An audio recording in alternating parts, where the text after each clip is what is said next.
Ya, kesempatan ini coba kita gunakan untuk melihat salah satu bagian atau episode dari perjalanan sejarah kita untuk mempertahankan proklamasi kemerdekaan kita dan penegakan dari negara Republik Indonesia yang dilakukan 17 Agustus dan 18 Agustus.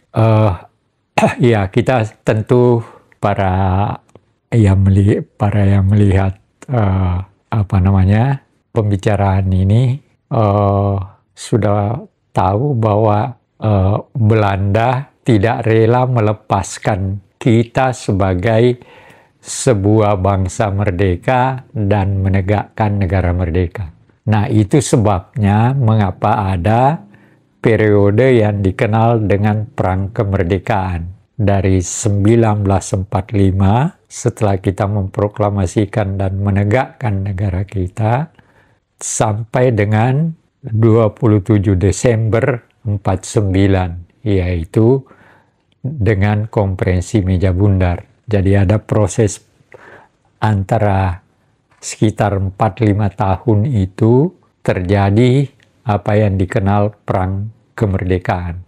Nah, di sanalah terjadi berbagai bentuk perlawanan yang dilakukan oleh kita sebagai bangsa yang mempertahankan hak kemerdekaannya dan hak kenegaraannya. Itu. Nah, di pihak Belanda dan penjajah, Inggris, Belanda, dan lain-lain, ya ada semacam perjanjian karena mereka sebagai pemenang Perang Dunia Kedua, lalu ya mereka tentu punya komitmen tertentu. Nah, ketika sebenarnya yang mendapat tugas untuk melucuti Jepang di Indonesia adalah Inggris sama Australia itu. Nah, tapi nanti yang mendarat lebih dulu adalah Australia dan celakanya apa? Celakanya adalah bahwa baik Australia maupun Inggris memberi ruang kepada Kenil Belanda, tentara Belanda, untuk ikut bersama mereka. Dan nanti dalam proses ikut bersama itu, Belanda mulai melakukan strategi bagaimana cara mereka untuk ikut dalam mengatur pemerintahan. Itu. Nah, kemudian Inggris datang lalu ke Surabaya. Tapi Inggris sebenarnya lebih objektif melihat keadaan. Inggris melihat, loh, kok bangsa Indonesia memang sudah merdeka gitu. Sikap mereka, artinya sikap bangsa Indonesia ya sudah bangsa merdeka gitu. Nah, tetapi walaupun begitu, karena memang dia punya tugas untuk melucuti Jepang, maka dia akan melakukan, dan dalam proses itu dia akan mengambil alih pemerintahan gitu. Dan memang ketika Australia dan Inggris belum datang, maka pasukan Jepang ditugaskan oleh sekutu untuk hanya menjaga ketertiban gitu. Nah, di situ juga ada persoalan, sehingga nanti dalam kaitan dengan pembentukan pasukan kita juga ada persoalan atau ada seperti misalnya ketika ada pertemuan 19 Desember di lapangan Nikada, itu Soekarno datang, Hatta datang, tapi kan yang menjaga itu adalah pasukan Jepang. Nah, Soekarno datang, dia bicara cuma apa yang dia katakan? Kita udah menyatakan kemerdekaan dan saudara-saudara silahkan pulang, nanti ada penjelasan lebih lanjut dari kita. Hanya itu sudah, itu selesai. Jadi ada persoalan-persoalan seperti ini. Tetapi itu yang ada di Jakarta. Nah, tetapi ketika di Surabaya, nah di Surabaya itu lain keadaannya. Ada perlawanan ketika Inggris datang, maka ada perlawanan yang dilakukan oleh rakyat Jawa Timur, Surabaya khususnya. Nah, disitulah nanti maka terjadi konflik. Ada seorang di Hotel Majapahit yang sekarang itu berlagak sombong dan mengeluarkan kata-kata menghina Indonesia, maka disitulah kemudian dia oleh yang mendengar, maka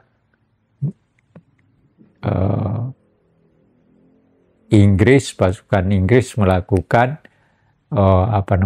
ancaman supaya semua senjata yang ada di tangan orang Indonesia harus diserahkan. Ya, tentu saja tidak mungkin kan, tapi sebelumnya memang ada keributan sedemikian rupa sehingga Inggris meminta bantuan kepada Presiden Soekarno dan Wakil Presiden Hatta untuk datang ke Surabaya untuk menenangkan situasi. Maka datanglah. Situasinya memang ketika Presiden Soekarno dan Wakil Presiden Hatta datang, ya bisa dalam situasi bisa dikendalikan gitu. Tapi dia pulang, ya kembali rakyat melakukan perlawanan, dan memang mengapa rakyat juga marah, karena ya itu tadi ancaman Inggris supaya semua senjata diserahkan dan mau dipaksakan, bahkan selebaran dengan pesawat disebarkan ke seluruh tempat untuk memberitahukan kepada masyarakat agar supaya mereka menyerahkan senjatanya dan tidak melakukan perlawanan. Itu. Ya sebenarnya ya hanya, tetapi oleh karena ada semacam pemaksaan kan, rakyat tidak menyerahkan. Nah disitulah kemudian Inggris melakukan hal-hal yang ya di luar keharusannya. Sebenarnya seharusnya dia bisa mencegah, tapi dia justru yang melakukan hal yang tidak benar, dan itulah yang menyebabkan maka perlawanan dari rakyat Surabaya. Nah, ada hal yang menarik, yaitu ada sepasukan istimewa polisi yang dipimpin oleh namanya Pak Yasin, orang Makassar, tapi dia kepala polisi istimewa di Surabaya.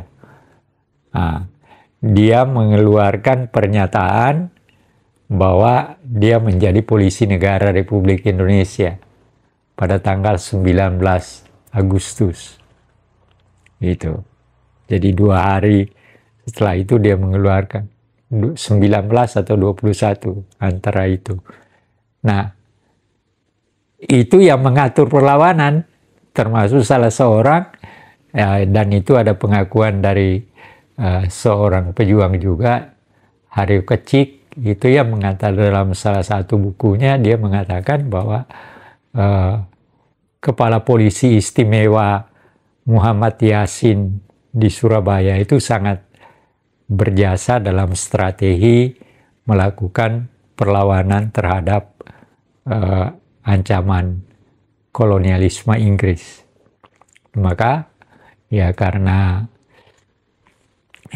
tidak bisa lagi terjadi perdamaian, akhirnya rakyat Surabaya banyak yang menyingkir keluar kota, dan di tengah kota itu terjadi perang dan ada penurunan bendera Belanda, Hotel Gajah Mada jadi tempat kericuhan dan seterusnya. Ya sebenarnya itu latar belakangnya seperti itu. Dan nah di tengah-tengah itu maka tampil seorang yang bernama Sutomo atau dikenal dengan Bung Tomo, yang wartawan dan punya radio.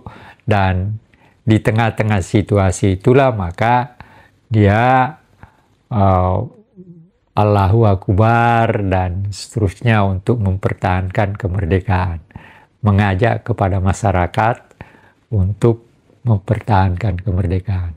Di situ Sutomo membangun semangat perlawanan. Tetapi ada juga yang mengatakan, ya bahkan ketika Sutomo berteriak seperti itu kita mendapat kesulitan karena justru kita diserang oleh Inggris karena suara itu.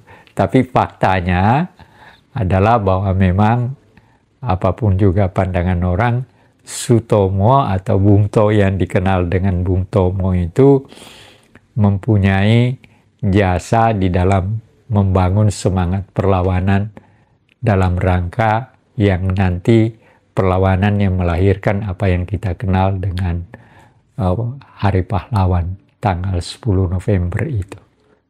Ya begitu cerita singkatnya. Ceritanya dipanjangin lagi nggak tentang hari itu? Dari itu kan Jenderal Malaby ya. Ya, Brigadir Jenderal Malaby meninggal. Ya, dari awalnya ketembak. diceritain. Ya itu karena perlawanan dan situasinya kacau seperti itu. Sampai sekarang kita nggak tahu di mana Malaby itu sekarang. Pada awal kejadian hari itu kayak gimana? Ya kacau, terjadi terjadi perang. Dan di tengah-tengah situasi itu maka Malaby rupanya ada yang dia kena tembak, tapi kita nggak tahu siapa yang nembak. Ya. Dan sampai sekarang juga nggak ada yang tahu di mana mayatnya. Iya, sampai sekarang. Sepanjang yang saya ingat, sampai sekarang belum ada itu. Nah, oleh karena itu, sebenarnya Hari Pahlawan tanggal 10 November itu memang adalah sebuah episode dalam rangka mempertahankan kemerdekaan yang mempunyai nilai yang berbeda dengan berbagai kejadian-kejadian lainnya. Karena melahirkan semangat, melahirkan perlawanan. Perlawanan yang sebenarnya boleh dikatakan mengagetkan juga Inggris. Kenapa? Karena Inggris tidak menyangka bahwa bangsa Indonesia yang oleh Belanda dikatakan tidak punya apa-apa, justru mempunyai kemampuan perlawanan seperti itu. Itu juga yang menjadi persoalan bagi Inggris ketika menghadapi rakyat Surabaya, karena mereka tidak menyangka bahwa ada kemampuan dari pasukan-pasukan Indonesia mampu melakukan perlawanan seperti itu. Itu ya.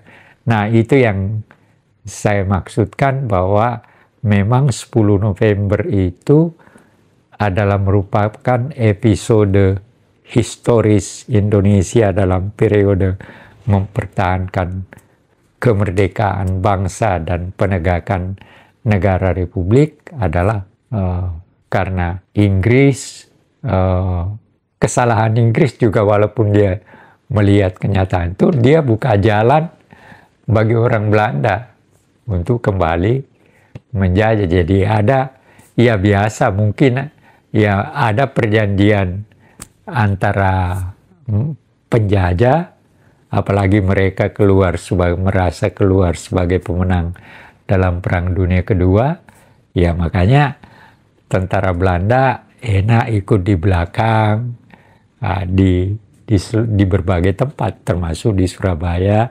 termasuk di Sulawesi Selatan, dan nanti di situ nanti terjadi di Sulawesi Selatan apa yang dikenal dengan korban 40.000. Tapi itu lain cerita lagi, nanti kita ceritakan yang lain mengapa itu terjadi.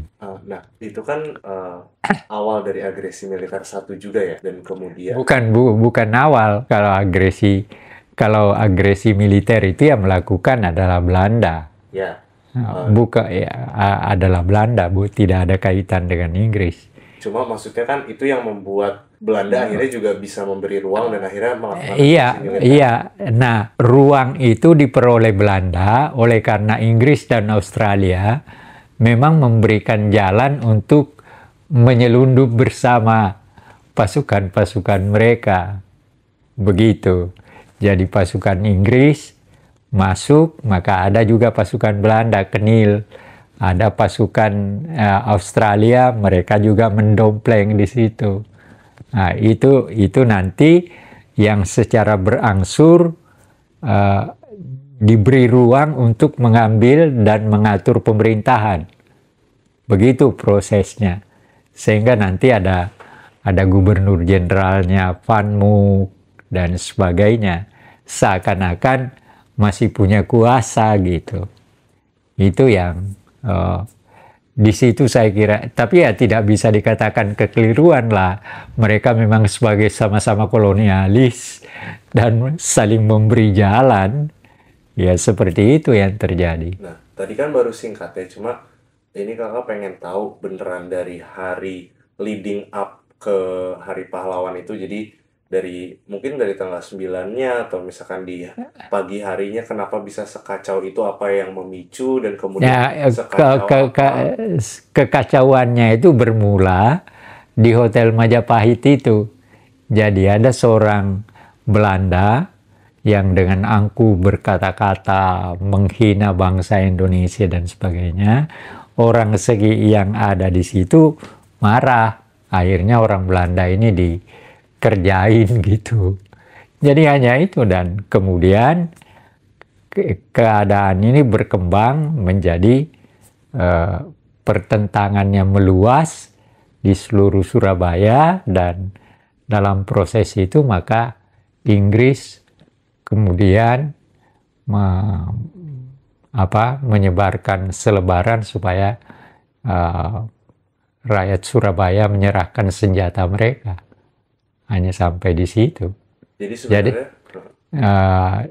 nah di tengah-tengah kacau itu maka Inggris kan melakukan perlawanan juga kan. Nah, disitulah Brigadir Jenderal Melleby meninggal. Ada yang mengatakan meninggalnya itu memang di sekitar Majapahit, Hotel Majapahit. Tapi ada yang mengatakan tidak ada kok yang tahu di mana meninggalnya. Itu. Jadi memang sebenarnya terjadinya kekacauan dan sampai baku tembak itu dari orang Belanda yang mengejek. Iya. Itu awalnya. Itu cuma pembuka. Tapi yang berjasa juga dalam proses melakukan perlawanan itu ya Yasin itu. Polisi istimewa Jepang yang segera mengeluarkan sebuah pernyataan bahwa dia menjadi polisi negara Republik Indonesia tanggal 22 Agustus kalau nggak salah gitu. Nah, kemudian setelah itu kan ada tragedi yang perobekan bendera. Iya. Nah, itu ada itu macam-macam pendapat orang. Ada yang mengatakan itu pokoknya, tapi yang pasti dalam situasi kekacauan itu ada orang yang tiba-tiba naik bendera lalu merobek.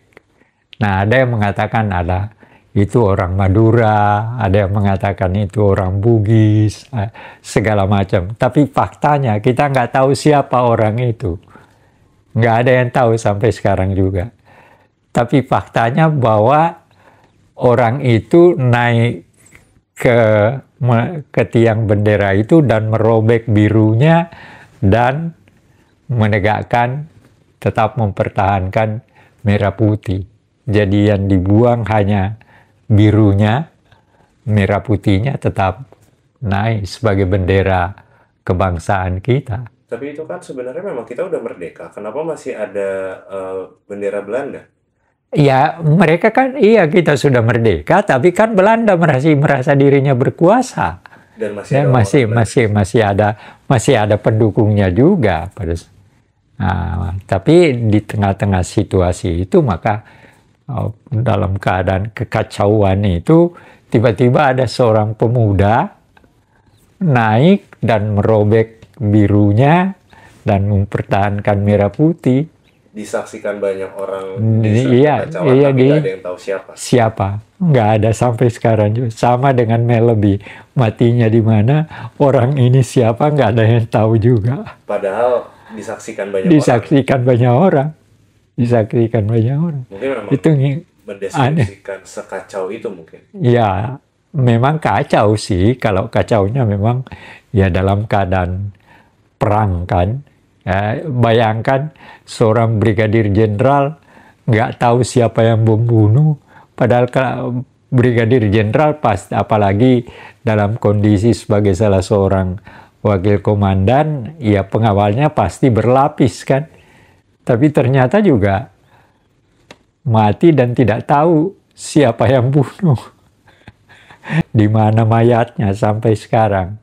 Pada akhirnya ada orasi dari Bung Tomo itu bagaimana?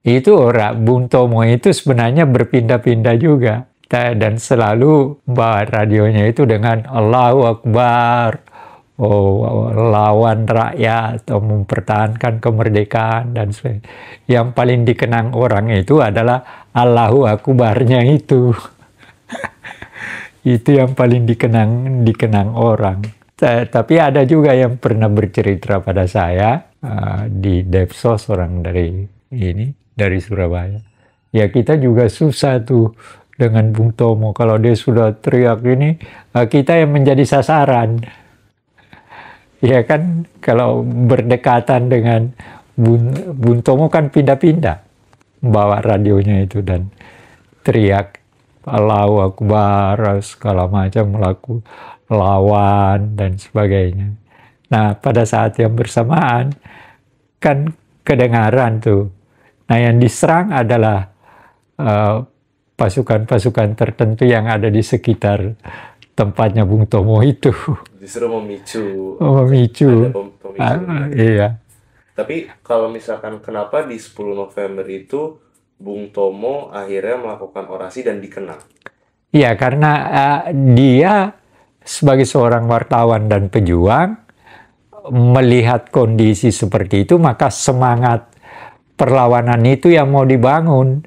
Dan dia tahu bahwa rakyat Surabaya ini adalah rakyat yang beragama Islam yang sangat kuat. Nah, di situ juga peranan daripada nenek Abdurrahman Wahid, Kiai Haji Asari, ya, yang komando untuk melakukan jihad itu. Kalau secara kronologis berarti diawali dengan ada orang Belanda yang mengejek Indonesia, kemudian itu hanya orang Belanda itu, tapi kan pasukan Inggris juga sudah ada dan berusaha untuk mengambil alih kekuasaan kan.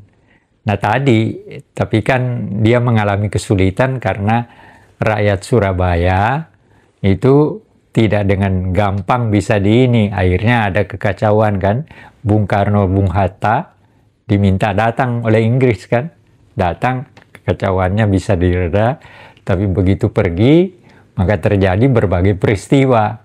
Itu yang melahirkan nanti 10 November itu. Iya, jadi secara kronologis dari ya udah ada pasukan-pasukan Inggris, terus kemudian ada orang Belanda yang memicu kericuhan, kemudian ricuh sampai baku tembak, Jenderal Naraga meninggal, terus kemudian benderanya dicopot dan akhirnya Bung Tomo orasi. Oh, di tengah-tengah itu bukan Bung Tomo akhirnya, tapi di tengah situasi yang kacau itu ya Bung Tomo pindah-pindah, Allahu Akbar, Allahu Akbar. Jadi pindah-pindahnya bukan tiap hari dia berorasi, tapi di hari itu dia pindah-pindah.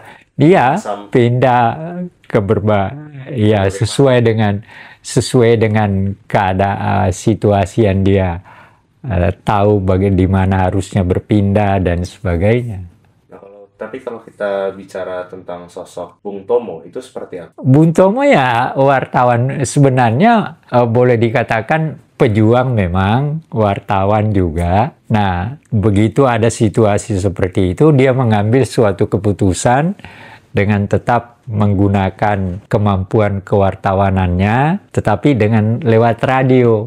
Gitu. Dari situlah dia mengeluarkan teriakan menyemangati rakyat Surabaya, mengucapkan Allahu Akbar dan seterusnya. Ya di situ dalam situasi yang kacau itu. Mungkin sebelum lanjut lagi, kenapa kan kita udah tahu nih peristiwa 10 November seperti apa.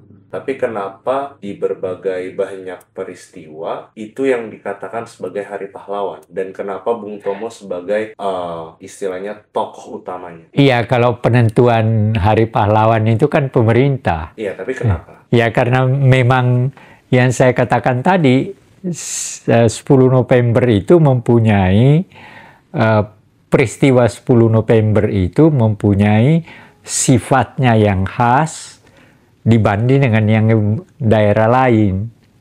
Perlawanannya, ke sikap rakyat Surabaya dan rakyat Jawa Timur dan sebagainya.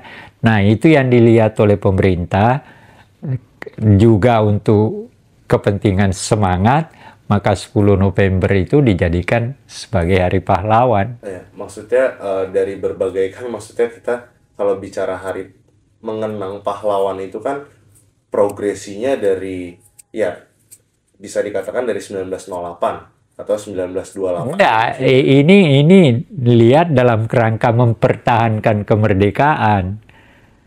Nah, sudah tidak ada lagi kata ini. Sekarang yang kita bicarakan 10 November ini adalah salah satu episode yang terjadi ketika kita mempertahankan kemerdekaan bangsa kita dan penegakan negara kita. Jadi harus batasnya di situ. Ya karena apa? Karena Belanda mendompleng dan Inggris dan Australia memberi ruang pendomplengan itu. Maka terjadilah berbagai peristiwa. Salah satu yang terpenting dalam pengertian dalam episode itu adalah tanggal 10 November itu. Dan disitulah pemerintah menjadikannya sebagai suatu hari di mana mempunyai arti yang khas dalam proses mempertahankan kemerdekaan. Kalau kejadian setelahnya seperti apa? Ya udah selesai. Setelah selesai sebenarnya ada langkah-langkah perdamaian dan kemudian berakhir dengan. Untuk impact-nya kan ini Hari Pahlawan, tapi pada saat posisi atau di waktu tersebut kan emang belum jadi Hari Pahlawan, cuma hanya menjadi sebuah peristiwa atau tragedi yang kemudian memberikan impact-nya dari tragedi Surabaya yang seperti itu. Impact-nya adalah perlawanan mempertahankan kemerdekaan itu sangat besar, dan itu nanti akhirnya bukan hanya di Surabaya tapi menyeluruh ke Jawa Timur. Impact-nya besar sekali, dan Inggris sendiri terkaget-kaget sebenarnya melihat bahwa rakyat Surabaya bisa melakukan perlawanan semacam itu. Gitu. Tapi berarti itu juga menjadi pemicu untuk Inggris, Belanda, Australia itu untuk lebih menekan Indonesia. Ya memang iya. Jadi itu juga yang menyebabkan karena perlawanannya yang sedemikian rupa, maka Inggris melakukan semacam usaha pemaksaan, yaitu tadi menyebarkan lewat pesawat terbang supaya rakyat semua menyerahkan senjata itu. Nah, tapi kan semangat perlawanan tidak bisa dipaksakan oleh Inggris untuk dia paksa rakyat Surabaya mau melakukan itu dengan selebaran, tapi kan rakyatnya tidak bisa dipaksa seperti itu. Nah, kenapa Inggris kan tadinya itu Belanda diakhiri dengan Jepang, terus kemudian kenapa Inggris nih ingin melakukan penetrasi ke Indonesia atau menguasai Indonesia? Bukan Inggris yang mau melakukan penetrasi, dia ditugaskan sebagai pemenang Perang Dunia Kedua untuk melucuti nanti Jepang yang menguasai Indonesia. Itu loh, jadi tugasnya itu Inggris ditugaskan sama Australia untuk datang ke Indonesia melucuti Jepang. Berarti setelah kemerdekaan memang masih ada Jepang di Indonesia? Iya memang, itu tadi. Makanya seperti misalnya Presiden Soekarno dan Bung Hatta itu pada awalnya agak ragu untuk membentuk pemerintah, untuk membentuk tentara. Karena ada Jepang. Ya waktu peristiwa 19 Desember di Ikada kan yang jaga yang jaga pasukan Jepang. Nah, Bung Karno datang, dia tidak berbicara panjang karena dia tidak mau kalau terjadi kericuhan kan. Maka Bung Karno cuma naik pidato, kita sudah merdeka, saudara silahkan pulang, nanti ada perintah dari kita. Ya selesai. Ya, karena jadi jangan salah mengerti bahwa seakan-akan Inggris mau berkuasa di sini. Enggak, dia ditugaskan sebagai pemenang perang bersama Australia untuk datang ke Indonesia dan melucuti Jepang. Kenapa harus seperti itu? Lah itu kan keputusan mereka. Iya, alasan dari keputusan itu apa? Iya, alasannya karena Jepang itu kan pasukan yang harus menyerah dan senjatanya harus diambil. Maka harus ada pasukan yang datang ke sini untuk menguasai wilayah ini nanti dengan setelah Jepang sudah dilucuti, dikembalikan ke negerinya, maka kemudian di situ ada permainannya imperialisme itu. Belanda mendompleng kan. Nah, ceritanya hanya itu. Nggak ada yang kalau ada perjanjian di antara imperialis itu wajar aja. Karena Belanda dalam pandangan Inggris memang juga berpendapat bahwa ya Indonesia ini dulu miliknya Belanda. Kan gitu. Baru kemudian lepas setelah Jepang datang, menjajah Indonesia 3,5 tahun, kemudian kalah. Nah, Inggris diharuskan untuk itu, kemudian mendompleng. Begitu, hanya Jadi cerita. sebenarnya Inggris hanya menjalankan tugas. Iya, menjalankan tugas untuk melucuti Jepang. Dan digunakan oleh Belanda untuk menguasai kembali. Iya, ada perjanjian di antara mereka, tentu sama-sama imperialis, bahwa ada ruang-ruang Belanda dibukakan ruang dengan mendompleng itu. Berarti bisa dibilang juga ini ya, mungkin untuk nanti ada pertanyaan tentang mengenang, tapi betapa hebatnya pahlawan kita ketika sudah merdeka, tapi masih ada berbagai orang Jepang di keliling kita, kemudian ada Inggris yang ingin melucuti Jepang, kemudian disusupi oleh Belanda yang pasti ada perjanjian imperialis itu untuk menguasai Indonesia, tapi kita terus berjuang melakukan perlawanan dan akhirnya memang mendapat kemerdekaan yang utuh. Iya, memang seperti itu. Ya, memang seperti itu. Artinya bahkan nanti dalam prosesnya orang-orang Jepang itu yang menjaga orang Jepang untuk dipulangkan itu pemerintah Indonesia, Syahrir, Perdana Menteri Syahrir itu. Bagaimana ceritanya? Ya kan mau dipulangkan, kan harus aman. Maka yang mengambil inisiatif untuk itu, ya Syahrir juga seperti ketika itu India kekurangan beras. Perdana Menteri Syahrir mengirim beras sekian ribu ton untuk rakyat India. Jadi di tengah-tengah situasi Belanda mau dan ini pemerintah kita tetap menunjukkan eksistensinya gitu. Nah, di situ maka terjadi konflik-konflik yang kemudian nanti berkembang antara pemerintah kita dengan makanya pemerintahan kita kan akhirnya dipindahkan dari Jakarta ke Yogyakarta. Kan itu latar belakangnya seperti itu. Yang tinggal di Jakarta hanya Syahrir, presiden dan wakil presiden dan pemerintahannya dibentuk di Jogja. Dan nanti pusat perlawanan pindah dari Jakarta ke Yogyakarta gitu. Berarti sebenarnya Hari Pahlawan ini ya 10 November, tapi boleh dikatakan secara perjuangan itu seterusnya harus dikenang dan dihayati. Oh iya, karena makanya saya katakan tadi 10 November itu hanya salah satu episode. Ya, ada di Jogja misalnya, ada Soeharto memimpin serangan 1 Maret. Di Sulawesi Selatan ada 40.000 tanda kutip. Ya. Jadi perlawanan rakyat di sana juga menyulitkan Belanda. Maka Wesseling dikirim ke sana dari Medan.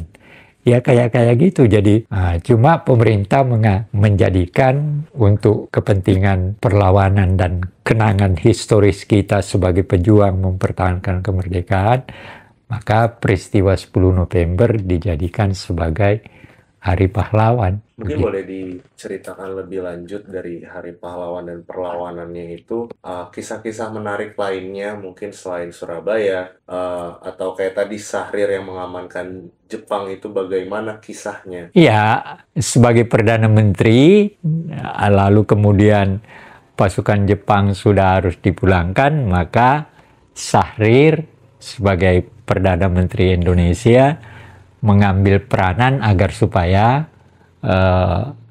pemulangan pasukan Jepang ke negerinya berjalan secara lancar.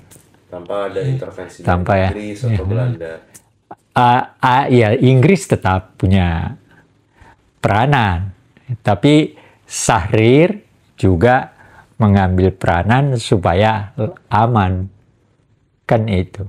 Jadi apa yang perlu diketahui di situ? Di tengah-tengah situasi kita digoncang oleh imperialisme Belanda yang mau kembali, para pemimpin kita juga tetap punya kemampuan yang kuat untuk mempertahankan kemerdekaan itu. Itu yang harus dikenang sebenarnya di tengah situasi, dan harus diingat. Coba yuk bayangkan Inggris dengan pasukannya yang pemenang perang, iya kan? Kalau Belanda oke lah. Terkadang malah ada yang melecehkan aja. Belanda itu kan memang tidak pernah perang. Tapi kalau Inggris itu terkenal sebagai pasukan yang hebat, tapi kan tidak berhasil menguasai kita. Kan itu, dia ditugaskan, dia buka jalan bagi Belanda, tetapi akhirnya dia setelah tugasnya selesai, ya udah selesai juga. Akhirnya Inggris pergi, Belanda yang bertahan di sini, gitu. Kalau untuk Hari Pahlawan, ya selain dari Surabaya itu, untuk kita bisa kenal kisah-kisah menariknya, apalagi? Iya, hampir di semua daerah ada perlawanan sih. Bisa dikasih contohnya, kan banyak orang yang taunya Hari Pahlawan hanya di Surabaya, tapi ini iya, seperti di Sulawesi Selatan yang saya tahu. Ya. Kalau di Sulawesi Selatan itu begini, di sana kan ada rencana Belanda untuk membentuk negara Indonesia Timur. Itu rencana Belanda. Jadi Belanda merencanakan untuk membentuk sebuah negara yang dikenal nanti dengan istilah Negara Indonesia Timur atau NIT. Dan memang berbagai orang pihak kerajaan-kerajaan tertentu, terkecuali rajanya Sulawesi Selatan, raja yang benar, bukan raja yang diangkat Belanda, tapi raja Andi Mapanyuki. Jadi di Bone itu ada 2 raja pada waktu itu. Andi Mapanyuki ini pahlawan melawan Belanda. Lalu Andi Pak Benteng, nah ini yang diangkat oleh Belanda. Nah, tapi pengikutnya nggak ada. Dia hanya terpaksa oleh Belanda, tapi memang juga dia ambisius. Nah ini lalu kemudian dalam rangka pelaksanaan dari usaha pembentukan Indonesia Timur itu, Letnan Gubernur Jenderal Van Mook mengadakan rapat di Malino, konferensi Malino, manggil yang dianggap tokoh-tokoh, tapi tokoh-tokoh yang dianggap akan mendukung dia. Nah, lalu kemudian disepakati rencananya tanggal 1 Januari nanti di Bali, Denpasar akan ada peresmian dari pembentukan Indonesia Timur. Nah, pasukan Indonesia Republikan Sulawesi Selatan dipimpin oleh Ranggong Dendromo yang di bagian selatan, lalu bagian utara ada Bau Masepe, anak dari Andi Mapanyuki. Nah, yang khas di Sulawesi Selatan itu apa? Semua pimpinan perlawanan itu adalah raja dan bangsawan. Artinya raja yang benar ya, bukan raja yang diambil Belanda lalu dipaksa, tidak. Tapi yang Andi Mapanyuki, Bau Masepe anaknya, Andi Pangerang, segala macam yang seperti itu. Ada Raja Andi Mapanyuki dari Luwu, lalu dari Wajo, segala macam. Itu satu rumpun bangsawan yang memimpin perlawanan di sana. Nah, lalu ada organisasi perlawanannya juga dipimpin oleh Ranggong Dendromo, salah seorang anggotanya sekretaris malah itu Walter Muhinsidi. Nah, ini orang Manado tapi dia tinggal di Makassar dan menjadi pejuang. Nah, ini yang mukanya memang ganteng kayak orang Belanda, jadi dia sering menyamar masuk ke asrama Belanda untuk melakukan kekacauan tertentu. Itu. Nah, maka Belanda di Sulawesi Selatan ketika itu, kalau malam itu penuh dengan kekhawatiran karena ketakutan. Nah, akhirnya untuk ini semacam mau dilakukan semacam psikologis gangguannya itu, perlawanannya mau ditekan secara psikologis, maka Kapten Westerling dibawa dari Medan ke Sulawesi Selatan dengan tugas utama untuk melakukan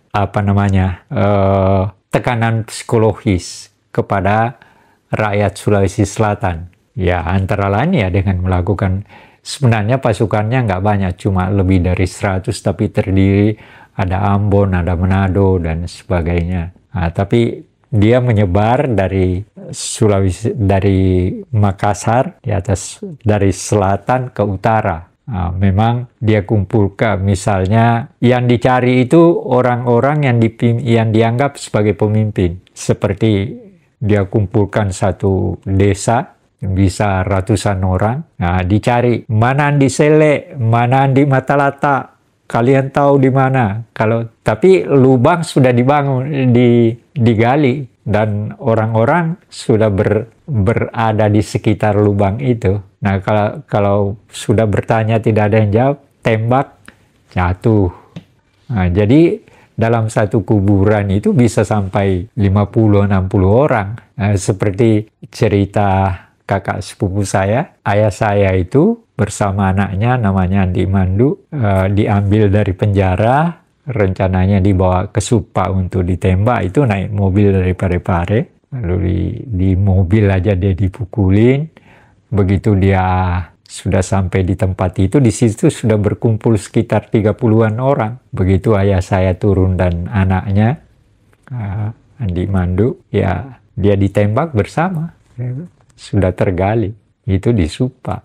Ada tidak jauh dari jalan itu. Jadi ya itu apa? Ya supaya rakyat Sulawesi Selatan merasa takut dengan tindakan kekerasan psikologis seperti itu. Itu yang di Sulawesi Selatan. Di tempat lain juga di Kalimantan, dan pokoknya perlawanan antara periode 45 sampai 49 itu boleh dikatakan terjadi di seluruh Indonesia, tapi pusat perlawanan setelah pindah dari Jakarta ke Jogja, ya Jogja menjadi pusat perlawanan. 1 Maret itu. Ya, antara lain salah satu di antaranya yang terpenting itu adalah serangan 1 Maret itu. Nah, sebelum kita ke keseluruhan, tapi tadi kan kisahnya 40.000 ya. Ya enggak, itu cuma sebenarnya begini. Jadi Bung Karno berpidato, ada sebuah kejahatan Belanda yang di mana gitu dikatakan, oh ada Belanda membunuh sekitar 40 atau 400 orang. Nah lalu katanya, tapi ini masih ada dua pendapat. Ada yang mengatakan bahwa Kahar Musakar memberitahu kepada Bung Karno, itu nggak apa-apa itu Bung. Di Sulawesi Selatan Belanda membunuh 40.000. Tapi ada juga yang mengatakan bukan Kahar Musakar yang memberitahu Bung Karno, tapi salah seorang tokoh pejuang juga bisik kepada Soekarno.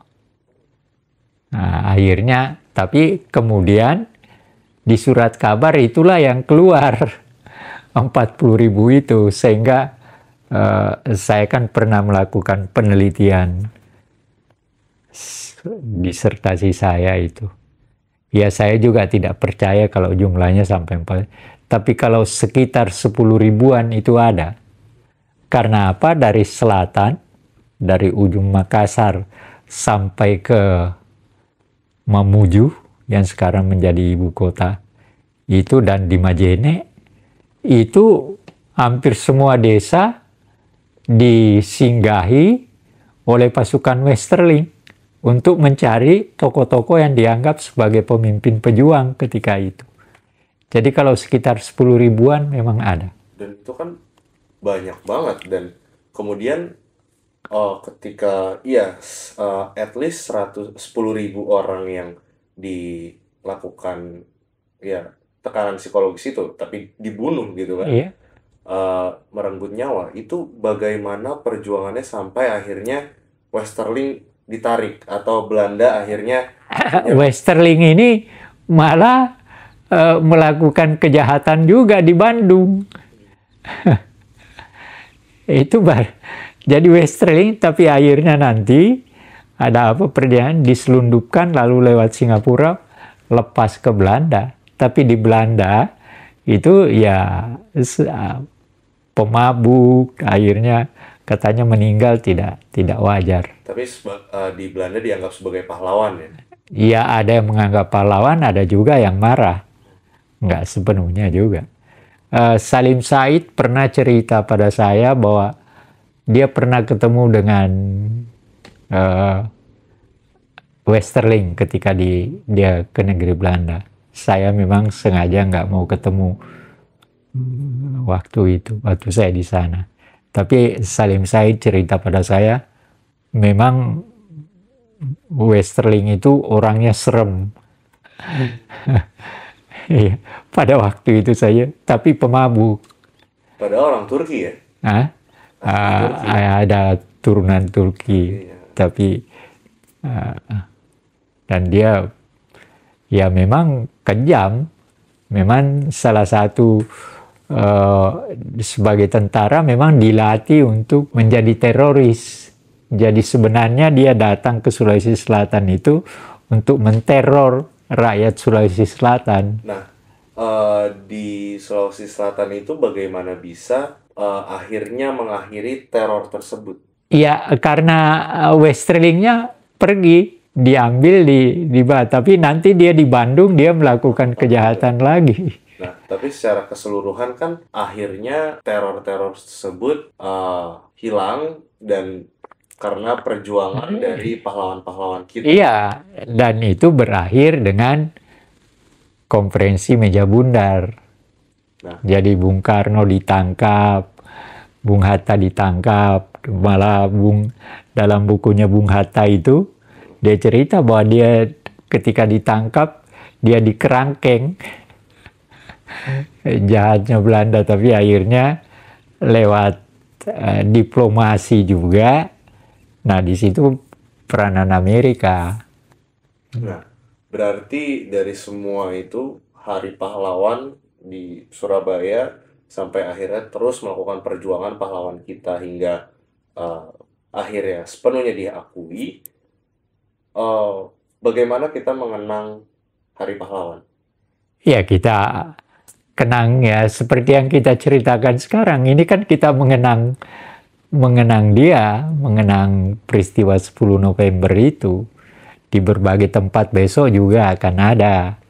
Seperti di Surabaya dan sebagainya dan di tempat lain. Biasanya sih hari peringatan nasional. Ya. Nah, tapi kan kalau misalkan cuma mengenang kayak upacara atau ada acara kan nggak apa ya, hanya seremonial. Tapi bagaimana kita menghayatinya? Iya, itu pelajaran sejarah. Ini guru-guru harus mengajarkan peristiwa 10 November itu secara baik. Sehingga murid-murid bisa menangkap nilainya. Itu yang harus dilakukan. Jadi bukan sekedar fakta perangnya yang diceritakan. Tetapi bagaimana rakyat ketika itu berkumpul bersatu dalam situasi kacau, mereka menyingkir keluar kota dan sebagainya. Ini yang harus dihayati gitu. Nah, ini tidak mudah, tidak semua guru mampu untuk menerangkan itu. Nah, untuk penonton yang menonton ini dan masih menonton sampai menit ini, apa yang bisa Ata ajarkan nilai-nilai yang bisa dihayati dari Hari Pahlawan tersebut? Ya, keberanian untuk melakukan tindakan yang tidak masuk akal. Mau lihat contohnya ya, naik bendera itu. Kan tidak masuk akal tuh. Di tengah situasi kacau seperti itu, tiba-tiba dia lari naik ke atas, dan tidak ada orang tahu. Tidak. Itu betul-betul tindakan di luar nalar itu. Dan impact-nya sangat besar. Sangat besar untuk perjuangan waktu itu di sekitar orang itu melihat mempertahankan kemerdekaan dengan bendera dirobek itu nilainya sangat tinggi. Berkobar. Dan makanya banyak orang yang mengklaim, ada yang bilang itu orang Madura, itu orang Bugis, itu segala macam untuk ya nilai tertentu kan di dalamnya yang mau diambil. Selain keberanian apa? Ya keberanian dan kesediaan untuk berkorban. Di tengah situasi seperti itu tidak semua orang mau loh. Apalagi nyawa taruhannya kan, seperti naik dengan tiang bendera itu kan taruhannya nyawa. Tapi dia tetap melakukan kan. Jadi di situ bukan hanya keberanian saja yang ada, Tapi kesediaan untuk bangunnya keberanian itu oleh karena satu tujuan.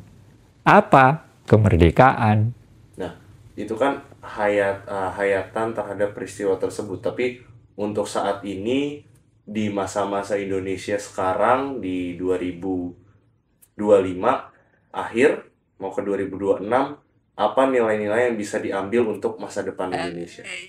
Ya itu, kesediaan untuk berkorban. Jangan ada korupsi. Mungkin bisa dielaborasi Iya lebih kan? lanjut. Coba bayangkan, kita ada sekarang di sini adalah oleh karena mereka. Oh, Pahlawan itu kan. Masa nilainya kita tidak bawa sini, kita sudah menikmati kemerdekaan sekarang, malah kita hianati dia dengan korupsi, dengan mengejar jabatan. Setelah mendapatkan jabatan dia melakukan kebusukan dan sebagainya. kriminal. Kan itu kan yang harus diajarkan di sekolah. Bahwa kemerdekaan ini, kamu duduk sekarang di kelas ini, di balik dudukmu kamu di situ sebagai orang merdeka, ada sekian ribu orang yang mati untuk kemerdekaan kamu duduk di sini. Nah, ini harus diterangkan secara baik kepada murid kan, supaya jangan sekedar faktanya cuma nama orang, lalu sekedar perang. Nah, bukan itu. Di balik itu apa? Nah, itu yang harus diterangkan di sekolah.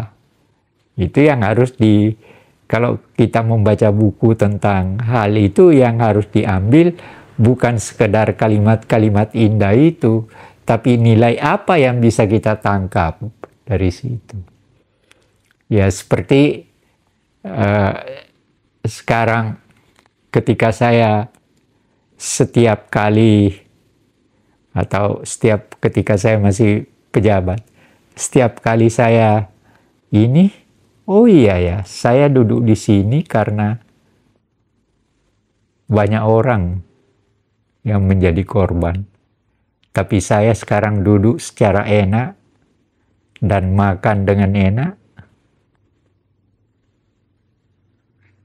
Tapi tiba-tiba saya termenung, oh iya ya, saya duduk di kantor yang indah ini ada sekian banyak orang yang harus mati untuk saya duduk di sini. Nah, hal-hal seperti ini yang harus dihayati. Jadi, ketika tanggal 10 November, maka yang menjadi pemikiran saya adalah saya mengenang dan saya menjadikan kenangan itu bahwa saya ada di sini sekarang sebagai orang merdeka oleh karena mereka. Tidak mungkin saya duduk di sini sebagai orang merdeka tanpa mereka yang meninggal pada November. Itu yang harus dikenang, itu yang harus dihayati. Nah, tapi kenapa kelihatannya kok apalagi makin kesini generasi muda juga makin nggak tahu sejarah, akhirnya makin punah atau pudar lah nilai-nilai itu. Dan akhirnya ya banyak kita yang nggak mengerti soal, oh iya ya kita berdiri di sini sudah enak, sudah gadget juga dan bisa leyeh-leyehan, tapi ada orang yang ribuan, ratusan orang harus mati gitu. Ya itu yang harus dihayati. Kenapa menurut Eta, kenapa banyak orang yang akhirnya nggak menghayati itu dan apalagi sekarang masih muda? Iya, karena apa? Mereka nggak diajarkan secara baik sejarah, nggak mempunyai gambaran bagaimana negeri ini menjadi negeri merdeka, dan mereka harus ingat bahwa sebenarnya kemerdekaan kita itu dari dua sikap, dari dua sistem penjajahan. Yang pertama adalah feodalisme, dan yang kedua adalah kolonialisme. Betapa Dan panjang keduanya, perjalanannya. iya, dan keduanya ini bekerja sama sebenarnya, yang menyebabkan kita terjajah sekian ratus tahun, katakanlah seperti itu. Ya karena kerjasama feodalisme dan imperialisme. Feodalisme di sini adalah raja-raja di Indonesia. Raja-raja, pangeran-pangeran. Ya ada yang melakukan perlawanan seperti yang terjadi di berbagai tempat, tapi itu kan terbatas. Banyak Dan yang tidak ada yang kerjasama menang. sama Belanda. Iya, dan tidak ada yang menang ketika mereka melakukan perlawanan. Iya kan? Gitu. Nah, kemudian tapi kalau misalkan itu kan mungkin ada faktor kekurangan dari pendidikan ya. Tapi bagaimana dari sebenarnya memang mentalnya juga generasi muda sekarang banyak sosial media, banyak internet yang sudah menyediakan pelajaran-pelajaran dan fakta-fakta sejarah yang harusnya bisa dilihat tapi mungkin anak itu Nah, malas. iya, itu kan faktor psikologi pendidikannya dia di lingkungan keluarga dan sebagainya. Ya, eh, makanya kan kita berdiskusi seperti ini antara kamu dan saya kan berbeda dengan yang lain yang tidak pernah berbicara tentang itu kan. Nah, jadi kamu bersikap yang berbeda dengan yang lain karena kamu bisa berdiskusi dengan saya tentang hal-hal yang berkaitan dengan menjadi manusia merdeka untuk duduk dewasa ini dan ke hari depan. Nah, Kan tapi bedanya di bagaimana situ. dampaknya kalau semakin hari semakin banyak generasi muda yang tidak tahu dan akhirnya tidak menghayati. Nah, itu tugas pemerintah. Pemerintah harus membuat satu strategi tertentu yang akan mengembalikan nilai kepahlawanan untuk dihayati.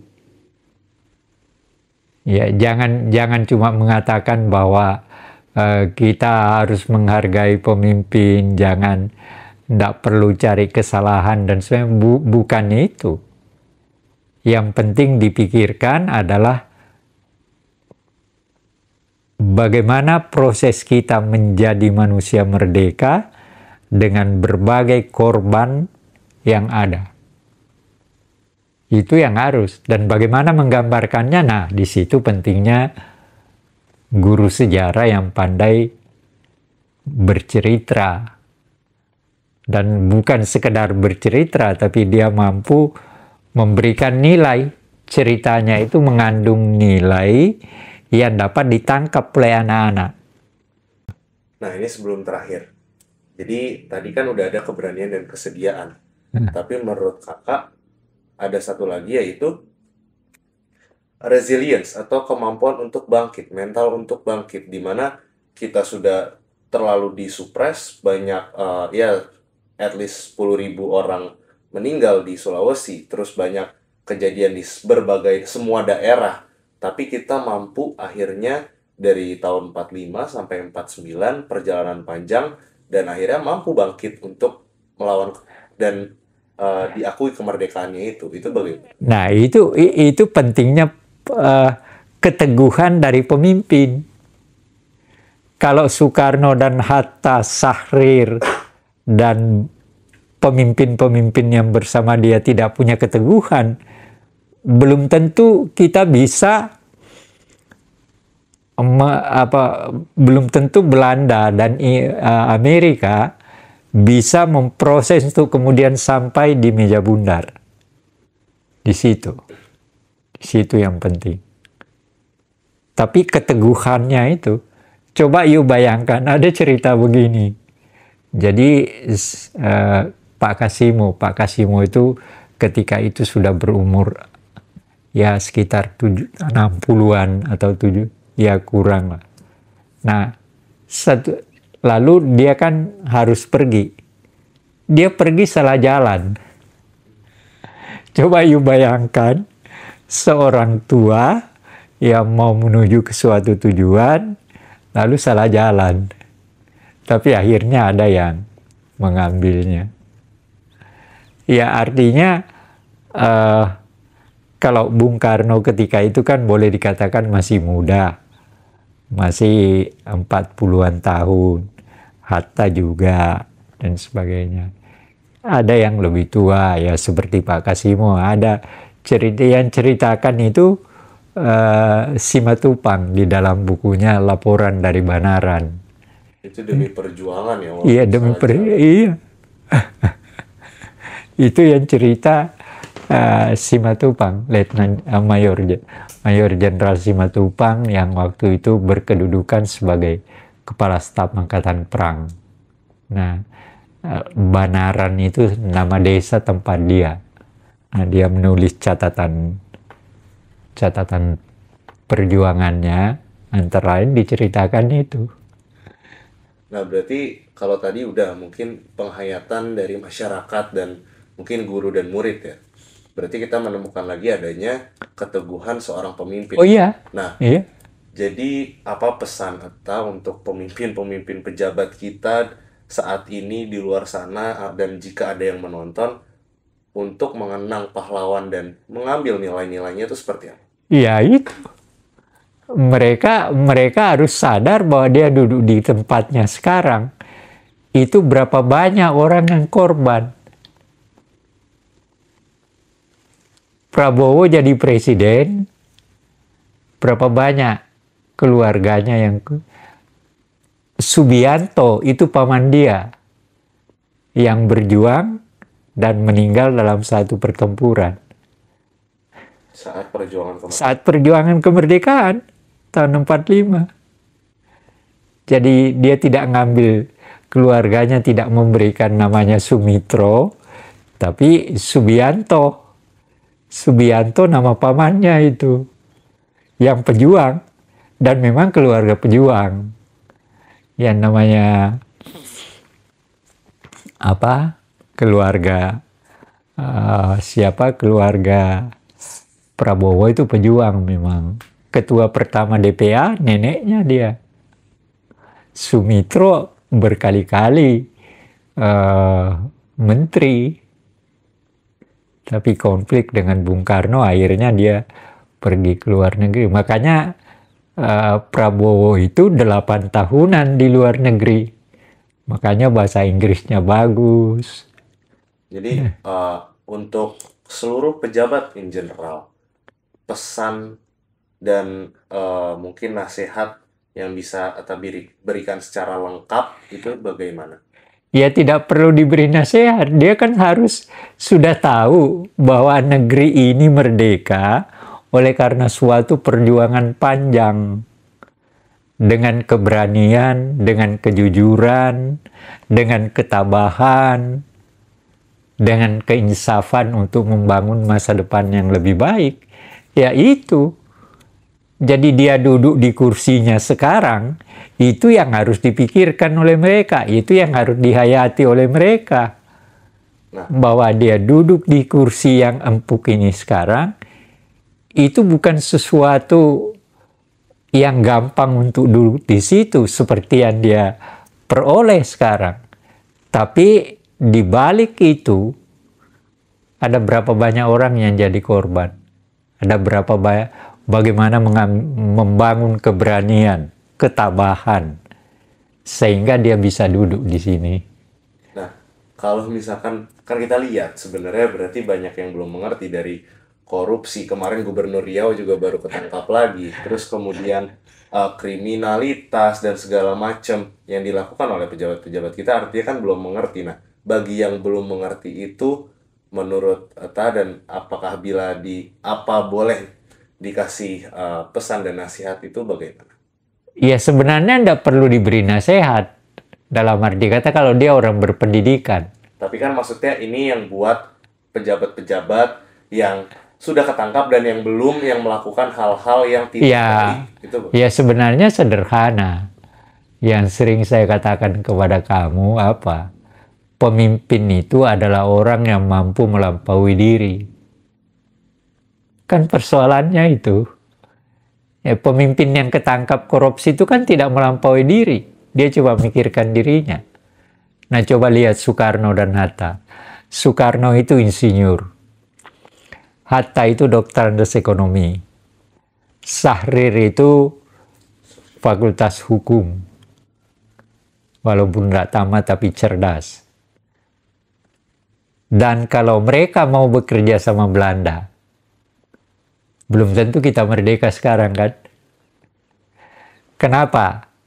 Karena kesarjanaannya tidak dengan segera digunakan untuk dirinya, tapi digunakan untuk melawan kolonialisme.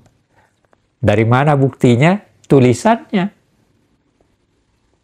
Tulisannya Soekarno di bawah bendera revolusi, Hatta juga hari ini, mungkin November atau kapan, saya sudah dikasih buku tebalnya Hatta 600 halaman tulisan tahun 30-an. Coba bayangkan. Nah, itu juga satu hal yang bagi saya betul-betul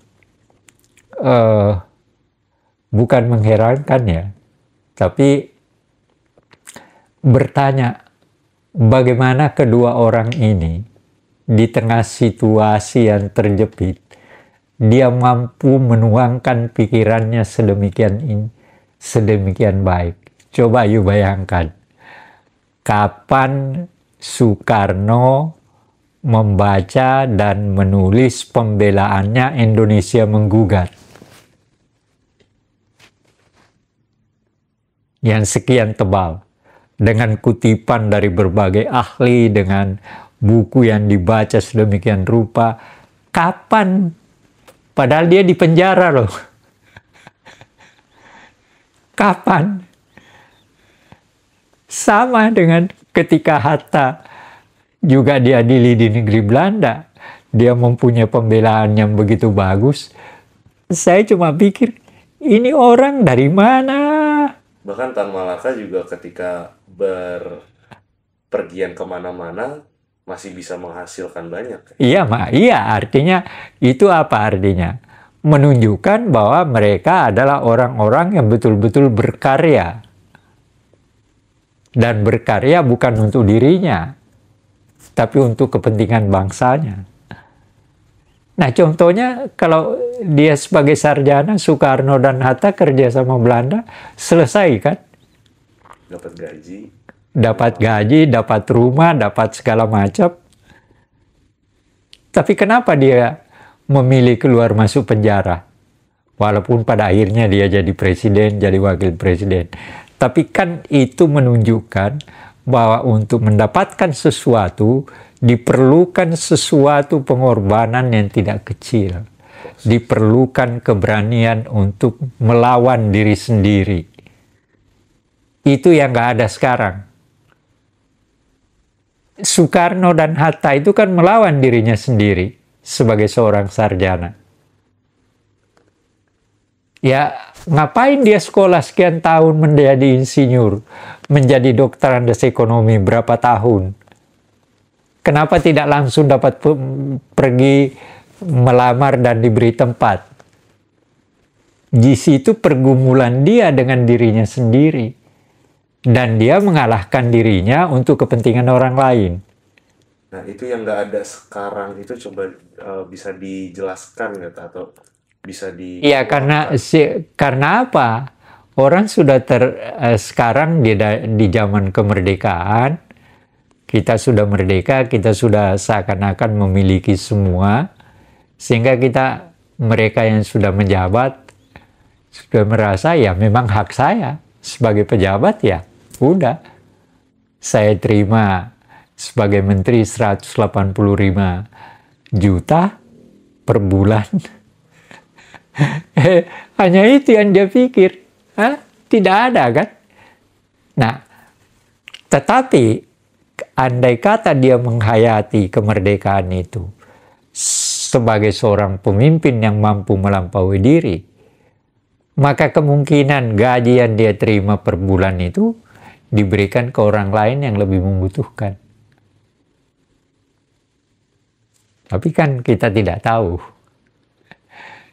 Ya, karena apa? Kita tidak tahu juga apakah dia pemimpin yang mampu melampaui diri atau sekedar sebagai pejabat. Itu dua hal yang berbeda. Kalau dia pejabat ya dia nikmati aja. Tapi kalau dia pemimpin yang mampu melampaui diri, pasti berbeda. Itu terlihat pada Soekarno, Hatta, Syahrir, dan Malaka, dan sebagainya. Itu adalah pemimpin-pemimpin dalam pengertian saya adalah orang yang mampu melampaui diri. Iya, itu. Nah, koruptor yang ada sekarang ya bukan pemimpin, ya pejabat. Iya kan? Coba awal reformasi, ya kan? 98 ya. Nah, kan ada pemilu. Apa yang terjadi? 48 anggota DPR Sumatera Barat ketangkap karena korupsi. Seluruhnya. 48. Bagaimana mau tampil menjadi pemimpin? Sekarang Riau. Riau itu padahal negeri kaya loh. Riau itu semua kekayaan ada pada dia. Dan sebenarnya kalau dia mau gubernurnya, bupatinya mau bekerja secara jujur, tanpa korupsi pun dia bisa hidup enak. Tapi kan nafsunya, karena posisinya hanya sebagai pejabat, maka dia mau menguras. Dia bukan pemimpin. Dia adalah sekedar pejabat yang untuk kepentingan dirinya digunakan untuk mendapatkan keenakan sebagaimana yang diharapkan. Dia bukan pemimpin. Kalau dia pemimpin, maka dia tidak akan melakukan itu. Karena dia pemimpin adalah orang yang mampu melampaui diri. Nah, terakhir, sejarah itu kan adalah masa lampau yang harus kita pertama kita ingat, kita kenang dan kita hayati, kemudian di masa kini kita jabarkan dan kita akan melakukan tindakan untuk masa depan. Nah, tindakan hari ini untuk masa depan nanti, sekarang 2025, berarti udah 80 tahun Hari Pahlawan itu terjadi. Bagaimana penghayatannya supaya nanti ketika 100 tahun, yaitu 2045, itu akan menjadi Indonesia yang lebih baik lagi, itu bagaimana? Iya, sederhana aja. Kalau mau ya itu tadi, peristiwa kita menjadi manusia merdeka, itu korban manusianya bukan main banyaknya. Itu saja sudah seharusnya yang kita sekarang masih hidup dan duduk secara enak di kursi ini, harus sadar bahwa kita tidak duduk di sini kalau tidak ada Hari Pahlawan. Kalau tidak ada sejumlah orang di Surabaya dan di seluruh Indonesia yang bersedia melampaui diri, bahkan mati. Ya. Itu yang harus dihayati sekarang. Tapi kalau sekedar mau duduk di situ ya memang enak. Dia udah dapat gaji, tidak perlu susah, semua fasilitas sudah tersedia, selesai. Tapi bukan itu yang dimaksud dengan kemerdekaan. Dan bukan itu yang dimaksud dengan pemimpin. Yang menduduki berbagai jabatan sekarang, mereka yang menduduki jabatan sekarang dengan hanya menikmati kursinya, itu bukan pemimpin. Dia sekedar pejabat. Dan kalau sekedar pejabat ya memang dia duduk untuk menikmati. Nah, berarti tindakan untuk masa kini apa yang dapat kita lakukan? Pendidikan yang harus diperbaiki. Bisa dijelaskan lebih lanjut? Ya, sistem pendidikan kita sekarang kan sangat jelek. Itu yang harus kurikulumnya harus diperbaiki, gurunya juga harus lebih baik. Guru itu bukan sekedar, saya mulai karier saya sebagai guru dan